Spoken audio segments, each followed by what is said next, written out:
For this drawing tools assignment, we're going to create a car like the one on the screen. So start by opening up a new Word document. And we'll start with creating the tires. So go to the Insert tab, go to Shapes.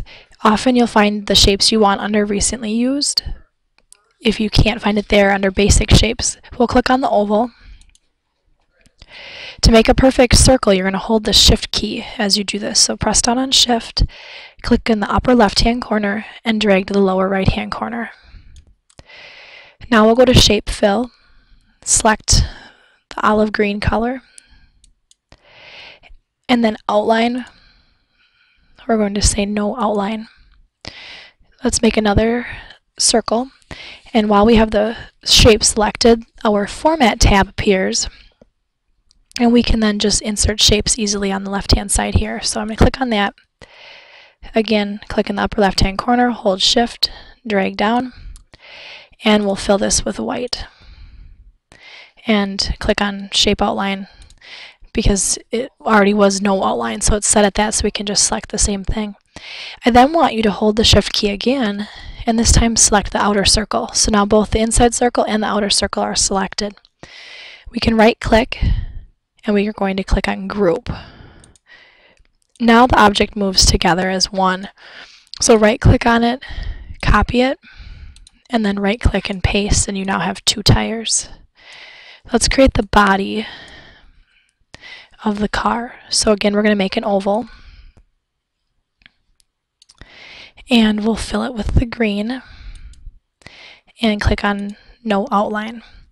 The reason the body of the car is above the tires is it was the last thing we created. It always puts the first thing you create at the bottom of any objects. So we're going to right-click on this, and we want to send it to the back. The difference between send to back and send backwards is send to back sends it behind everything. Send backward would send it behind just the last thing that was created before it. So let me click on that, and you'll see it only went behind one tire.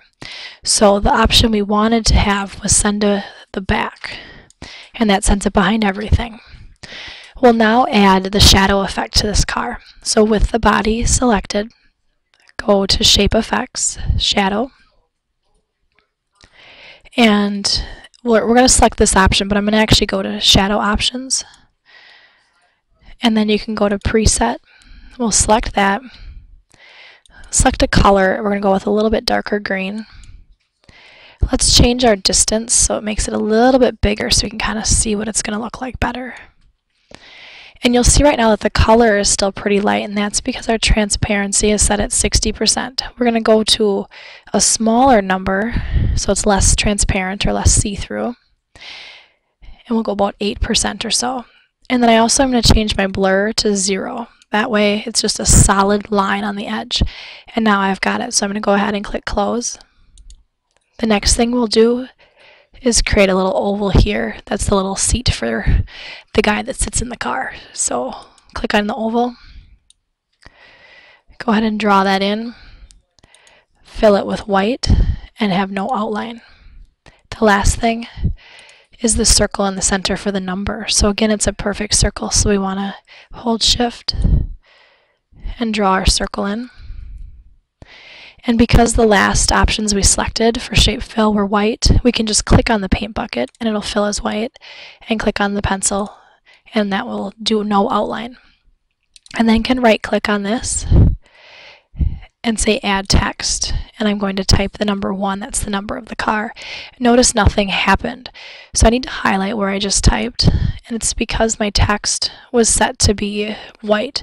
So if I click on my text color, I can then select it as a black. And if you want to go ahead and change the size of this, go back to Home. And just like you change the font of a document that you're typing, you can select a different font size. The last thing we're going to do is we're going to select everything, and we're going to group this all as one object. So again, you're going to hold the Shift key as you select all parts of this document. And then we're going to right click, click on Group, and then Group again. If you happen to miss anything, just select what you just grouped, hold Shift and select any of those objects that you missed, and right click on it again and click Group again, and now you have one clip art object that you can easily move around, copy and paste.